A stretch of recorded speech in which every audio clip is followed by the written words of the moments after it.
29 महानगरपालिकांसाठी निवडणुका जाहीर झाल्यानंतर नेत्यांनी काय प्रतिक्रिया दिल्यात, नेते काय म्हणतात आपण पाहूया।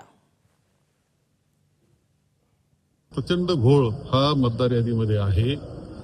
जी केंद्रीय निवडणूक आयोगाची मतदार यादी आहे ती आम्ही 1 जुलैला स्वीकारली आणि तुम्ही तशी वापरली, चुकांसह ती स्वीकारली। एक तर केंद्रीय निवडणूक आयोग जो राज्याचा आहे त्यांनी का नाही दुरुस्त केलं सगळं?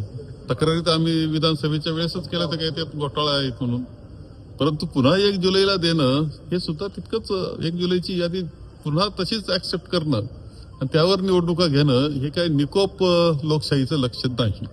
चांगल्या प्रकारे महायुती सरकारमध्ये आल्यापासून चांगल्या प्रकारे काम करते। जनतेचं अगदी समाधान या प्रत्येक कामाच्या माध्यमात होत आहे। म्हणजे आठली कुठलं जरी संकट आलं तर त्या संकटामध्ये महायुती सरकार भक्कमपणे सर्वसामान्य जनतेच्या पाठीमागे उभा आहे। त्यामुळे जनता जसं विधानसभेमध्ये जसं पूर्ण बहुमत महायुती दिलं, तसं या महानगरपालिकेच्या महाराष्ट्रामध्ये उभा असलेल्या निवडणुकीमध्ये आपल्याला महायुतीचाच झेंडा आपल्याला पाहायला मिळणार। महानगरपालिका मुंबईमध्येही झेंडा हा भारतीय जनता पार्टीचा लागणार आहे आणि प्रत्येक ठिकाणी अमरावती असो, नागपूर असो, जिथे जिथे असो, त्या प्रत्येक ठिकाणी आमची प्रयत्न आणि आमचे जेवढेही नेते आहेत त्यांचे सगळ्यांचा प्रयत्न आहे। पण कार्यकर्त्यांचं इलेक्शन आहे तर यावेळीस नेते जास्त मनापासून कार्यकर्त्यांसाठी काम करणार आहे। मी तर तयार आहे, माझी अमरावतीसुद्धा तयार आहे।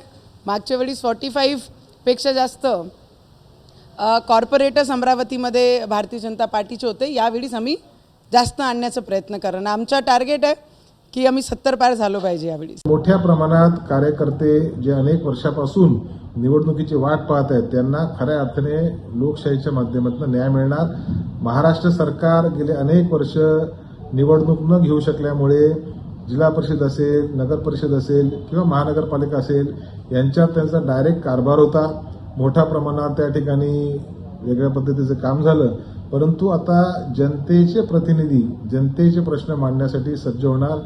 निवडणुकीसाठी राष्ट्रवादी काँग्रेस पार्टी शरदचंद्र पवार पक्ष पूर्णपणे सज्ज आहे।